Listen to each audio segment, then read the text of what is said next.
मोदी के मशवरे पर फ्रांसीसी सदर मैक्रोन ने नरेंद्र मोदी से भी 2 हाथ आगे निकलकर काम किया है। फ्रांस ने इस्लामी उसूलों के तहत मुर्गी के ज़िबा करने पर पाबंदी आयद करने का ऐलान कर दिया है। जहां जहां पे मुसलमान हैं, ये तो उनके लिए उनके जज्बात को छेड़ा गया है। बुजुर्ग मुसलमान जो होते हैं वो अमेरिका और यूरोप की तबाही की दुआएं मांग रहे होते हैं, और जो हमारे नौजवान जो होते हैं उसी मस्जिद में पीछे जो बैठे होते हैं वो यूरोप और अमेरिका के वीजे की दुआएं मांग रहे होते हैं। ममालिक होते हैं वो इस चीज से भी फायदा उठाते हैं। देखो जी, पाकिस्तान की सोसाइटी तो है रेडिकल, और कल को उसका नुकसान ही होगा क्योंकि वो पाकिस्तानियों को हायर ही नहीं करेगा, क्योंकि यार ये तो है रेडिकल।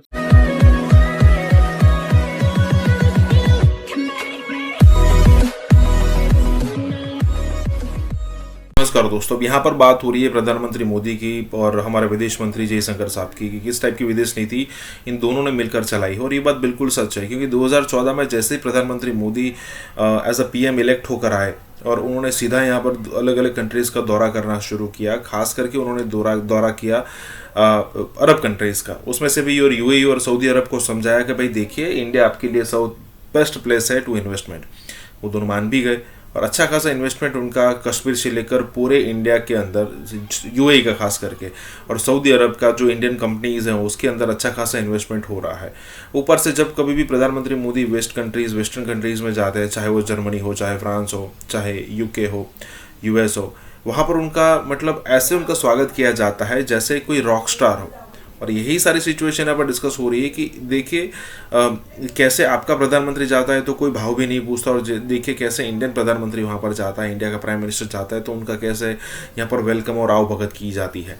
इसी के साथ ये वीडियो शुरू करता है। फ्रांस ने इस्लामी उसूलों के तहत मुर्गी के ज़िबा करने पर पाबंदी आयद करने का ऐलान कर दिया है। इस पाबंदी का इतलाक रवां साल जुलाई से होगा और उसके बाद मुर्गी को हलाल तरीके से ज़िबा करने पर मुकम्मल तौर पर पाबंदी होगी। फ्रांसीसी मुसलमान हुकूमत के इस फैसले पर खासे बरहम हैं। पेरिस की मस्जिद के इमाम शमसुद्दीन हफीज़, एवरी मस्जिद के इमाम खलील मरून ने एक मुश्तरका बयान जारी किया है और उसमें कहा है कि फ्रांस की हुकूमत का यह फैसला मुसलमान मुखालिफ है। उन्होंने ये भी कहा कि हुकूमत से बारहा राबता किया गया लेकिन हुक्काम कोई जवाब नहीं दे रहे। इस सिलसिले में हमने राब्ता किया है फ्रांस में मौजूद सहाफ़ी यूनुस खान से, उनसे जानते हैं कि ये मामला क्या है। अस्सलाम वालेकुम यूनुस साहब, बहुत शुक्रिया प्रोग्राम में वक्त देने के लिए। ये फैसला क्या है और इसमें क्या क्या पाबंदी लगाई गई है?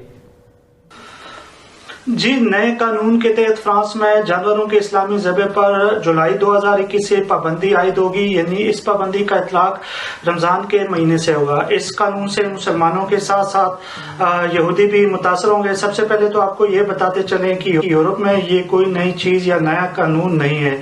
बेल्जियम, डेनमार्क, स्वीडन, नॉर्वे और आइसलैंड में पहले से ही इस कानून पर अमल दरामद हो रहा है। बेल्जियम में 2019 में ऐसा कानून पास होने के बाद यूरोप के दूसरे ममालिक में भी इस हवाले से बहस हो रही थी और दाई जमात की कौम पर सियासी पार्टियां और जानवरों के हुकूक के लिए काम करने वाली तंजीमें हुकूमत पर बिल पास करने के लिए दबाव डाल रही थी। ठीक है, उनके मशीर वजीर सुन ले, ये आपके लिए आपका अंदरूनी मसला है, लेकिन हमारे लिए ये सबसे बड़ा और पहला मसला है। हम इसके ऊपर हर हद को क्रॉस करने को तैयार हैं। साहब, ये इस्लाम दुश्मनी है, तो जहां जहां पे मुसलमान हैं ये तो उनके लिए उनके जज्बात को छेड़ा गया है।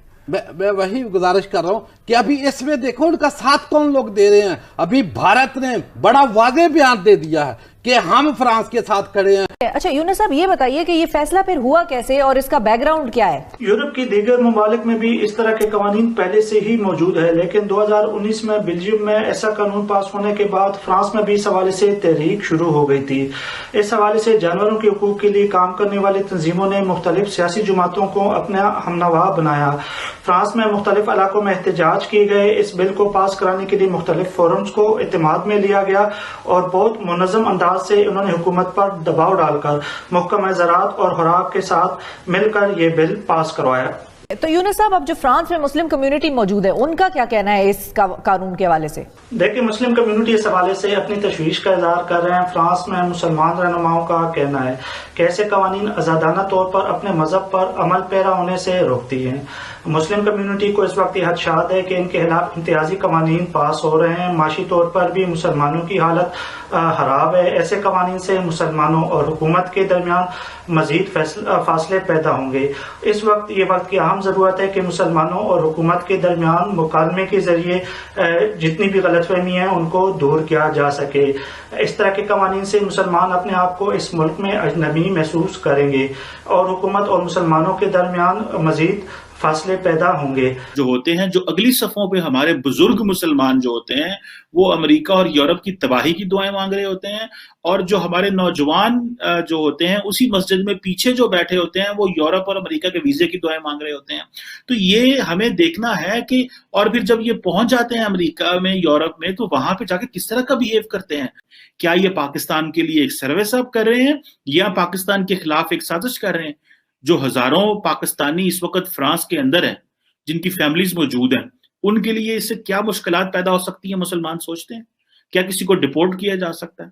एक बंदा अगर वहां से आपको 1000 यूरो 1500 यूरो वहां से मेहनत मजदूरी करके अपनी सर्विस दे के फ्रेंच सोसाइटी को, फ्रेंच गवर्नमेंट को, या किसी तरीके भी वो पाकिस्तान अपना रेवेन्यू बेचता है, तो अब आप ये इस तरह करेंगे। और फिर जो बाकी जो ममालिक होते हैं वो इस चीज से भी फायदा उठाते हैं। देखो जी, पाकिस्तान की सोसाइटी तो है ही रेडिकल, और कल को उसका नुकसान ही होगा क्योंकि वो पाकिस्तानियों को हायर ही नहीं करेगा, क्योंकि यार ये तो है ही रेडिकल। तो फ्रांस के सदर इमैनुअल मैक्रोन या उनकी जो जमात है उनका क्या मौक़िफ़ है?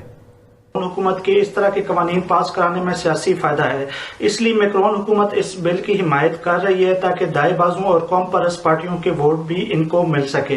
इसलिए कुछ तजिया निगार इसको इस तनाजर में भी देख रहे हैं कि ये इलेक्शन की तैयारी के सिलसिले में ऐसे कवानीन पास हो रहे हैं। जो यहूदी हैं वो भी इसी तरीके से ज़िबा करते हैं जानवरों को खाने के लिए, तो उनका क्या मौक़िफ़ है? यूरोप में मुसलमानों और यहूदियों में ज्यादा इत्तेफाक तो नहीं पाया जाता, लेकिन हाल ही में इस कानून के खिलाफ दोनों मज़ाहब के लोग इकट्ठे हुए हैं, जिनके बारे में इनका कहना है कि ये कवानीन इनके मजहबी आज़ादी पर असरअंदाज हो रही है। मुसलमान फ्रांस में 8 से 10% आबादी पर मुश्तमिल हैं, जबकि यहूदी इंतहाई कम होने के बावजूद यहाँ इंतहाई सियासी असर रखती है और मुल्की कवानीन पर असरअंदाज होती है। इस कानून के हवाले से मुसलमान कम्युनिटी के रहनुमा और यहूदी कम्युनिटी के रहनुमाओं की आपस में मुलाकातें भी हुई और मुश्तरका हिकमत अमली पर भी जोर दिया।